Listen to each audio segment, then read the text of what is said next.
Hey guys, Amesy here. How you doing? So yeah, a lot of you guys have been asking what's going on with the RallyWagon. Well, here the RallyWagon is. It's doing exactly what it's been purchased and built to do. The rack has been great. Some of the stuff I've had on that rack is kind of comical. A big full-size paddle boat. Those boats where two people can get in and paddle. Takes the whole thing. I've had that up there.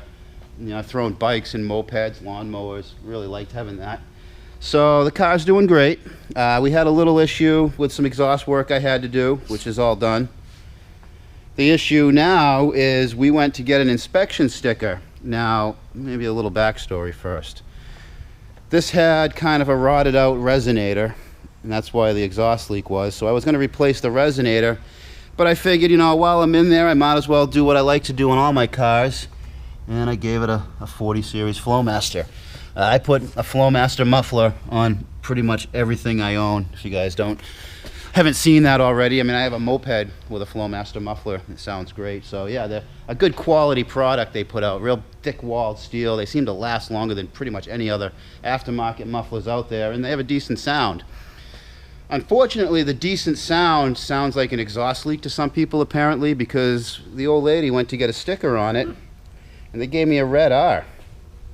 A red R, and they're like, yeah, your exhaust has got a leak in it. And the old lady calls me up. She was sitting right here last weekend when I installed it, so she knew that it was brand new. She even knew it was a Flowmaster 40 series, which the guy was kind of impressed with. But so I get the inspection report from I'll put their address. You guys, you know, want to tell them to maybe, you know, do a little diligence when they're checking out cars. But all you get is this piece of paper with where the rejecting sticker would have been right there, and if you look, exhaust check, fail. And that's all I got to go on. Exhaust check, fail. So we throw this thing up on the lift with it running, and let's see if we can find it. He said it was a leak and something just needed to be tightened under there. So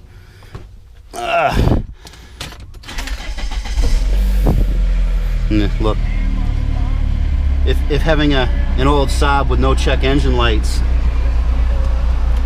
isn't a proof of enough, you know what you're doing.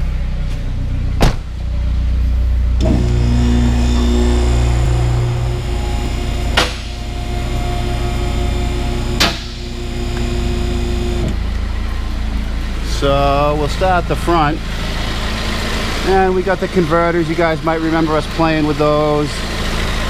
Flex pipe, and that's quiet at the flex pipe. They're nice and tight here. Here's my resonator delete pipe, just basically a fence post, an old piece of pipe. I used the original rear pipes, and then I had to get creative back here because I didn't have a bend. So, you know, not necessarily an ideal, but there's no leaks, and you guys would hear it. Put the mic right in there, nothing. Just decently welded for no access joints everywhere, but yeah, they said I had an exhaust leak, but because he obviously just heard that it was a little loud and was like, oh, Saab's not supposed to be that loud. But yeah, there's my Flowmaster install. Fits in there really nice. Had to make a couple of hangers for it back there, but I got no complaints. Boosts a little quicker. The turbo spools quicker. It actually, you can hear the turbo doing its job. And this getting rid of the resonator and getting a freer flowing muffler does a lot to get the heat out of the motor. That, you know, the heat that the converters kind of make gets out quicker if you got a more of a freer flowing. So yeah, now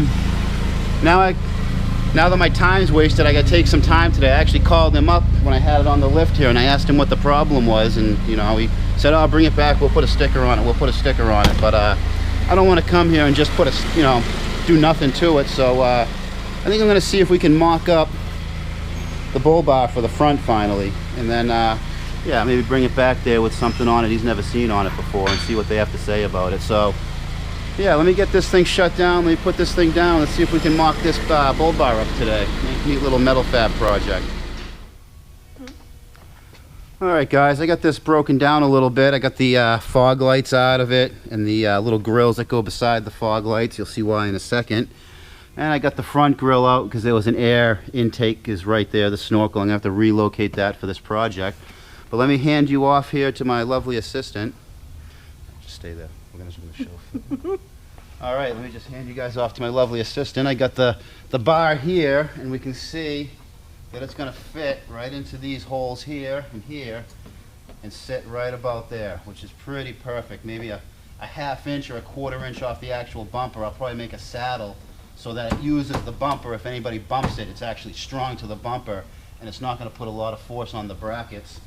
So yeah, that's where it's going to go. That's kind of how it's going to sit on there. Then I can mount some of my fog lights here or underneath or some other stuff to it if I want. So let's take a quick look. Let me put this up and we'll see how I'm going to make these brackets. Right, guys, I got this pretty well mocked up. I got the brackets we're using built. You can see that's about where it's going to go right there. I know it kind of looks like it might be out a little far, but I think that's just because of the angle I'm looking at it. Maybe it looks good for you guys.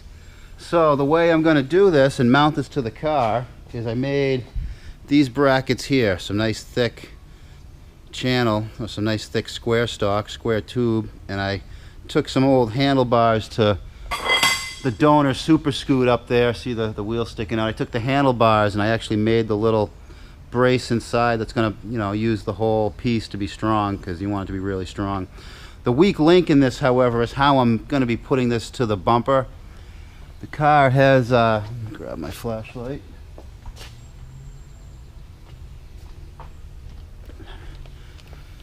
The car has this bumper up here, the main bumper that's behind the cover. The plastics are just a bumper cover, and every car has a metal bumper in there. So I'm just gonna weld those as best I can right to that, which probably isn't the most ideal, and if anything, if it gets weak, then I'll re-engineer it later. But this is really just to mount some lights for looks, and to have be able to put a line from here to a kayak on the rack up there. I'd like to have a nice bow line to the nose of the car, and instead of having to come under where there's really nothing to attach to without going around the coolers and stuff.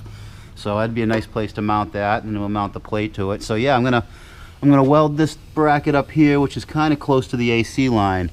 Probably the worst thing that happened to this job, and I'm kind of not very happy about it. If you listen close, you guys can hear it.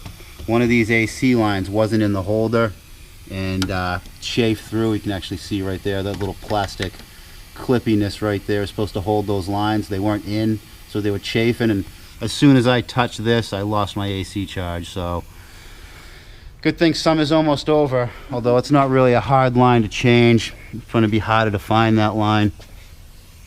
Listen, you can hear it. Goodbye, R134A. It was nice knowing you. I'm not going to bother trying to recover it. By the time I get the machine to it, it's all going to be leaked out anyway, so I get that taste in the back of my mouth. So yeah, I'm going to set the welder up. I mean, I've already got it going from welding these brackets together. I'm going to set it up. I'm going to clean up the paint so I get a good weld, at least give it the best chance it can, and then this bracket goes right there, a little easier to do. Well, all right, this is all installed. There it is. There it is. We'll get a little walk around when it's down on the ground. I just wanted to show you guys what I had to go through to get it in. Now, like I said, it's not really ideal to weld the thickness of that metal to the sheet metal up there, but you know, a grinder and paint make a welder what he ain't. Although I can weld, I'm not really ashamed of my welds. But yeah, in there pretty tight. I was actually able to get this snorkel to fit, which I'm really glad about. And then there's that side, you can see it a little better. Probably the worst thing that happened, like I said before, is I lost my AC in this, but it's a short line, just the line from the AC condenser to the compressor. I think that's the high side line, low side line. Fat is low side. I can't remember right now.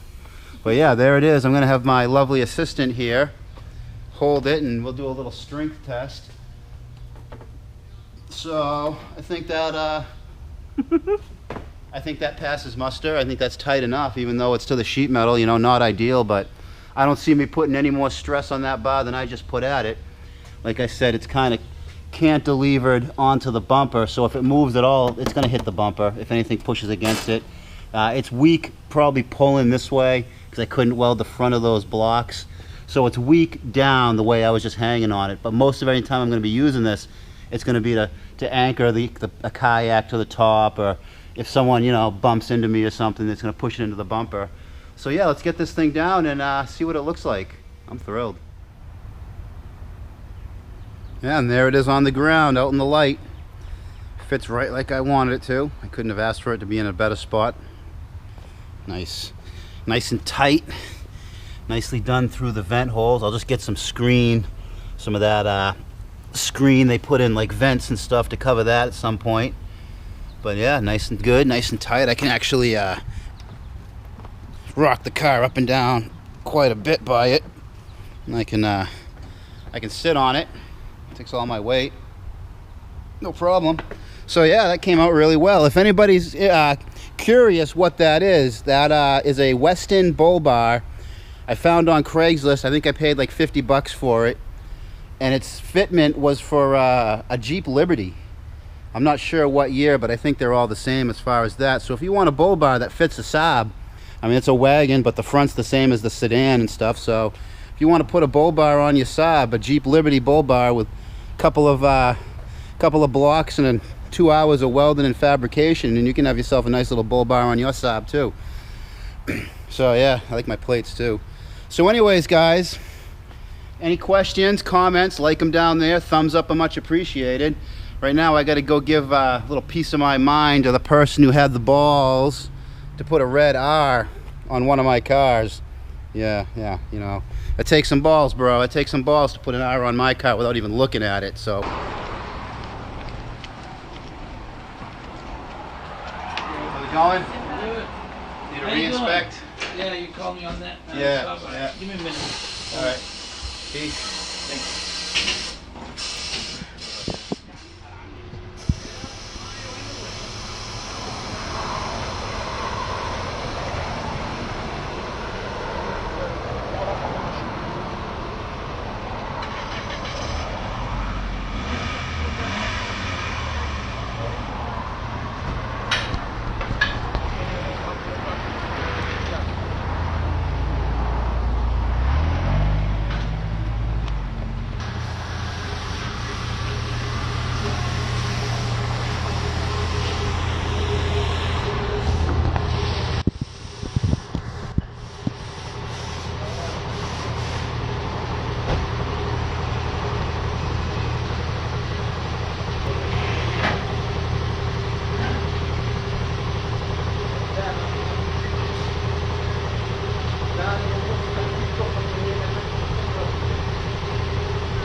They should have done that in the first place.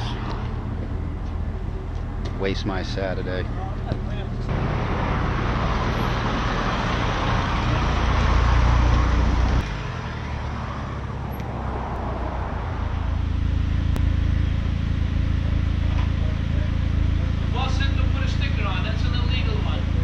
Why? So you know. Why? It has to be factory specs, and it's not factory, it's too loud. By the registry standard, it's too loud. But he wants you to stick it, I'll put a sticker. It's not on me now. Alright. No, sometimes I do that. Here we go, sir. Have a great day. Thank you. Thank you. Would you like to back out?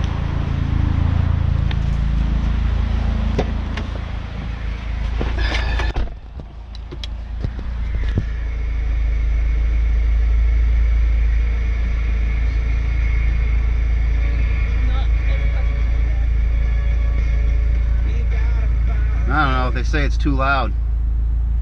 It's a 50 state legal CARB pass muffler. What? Put that in there. Oh, it's a legal muffler. Flowmasters are CARB approved, right guys? Oh well. It passed. Cool beans.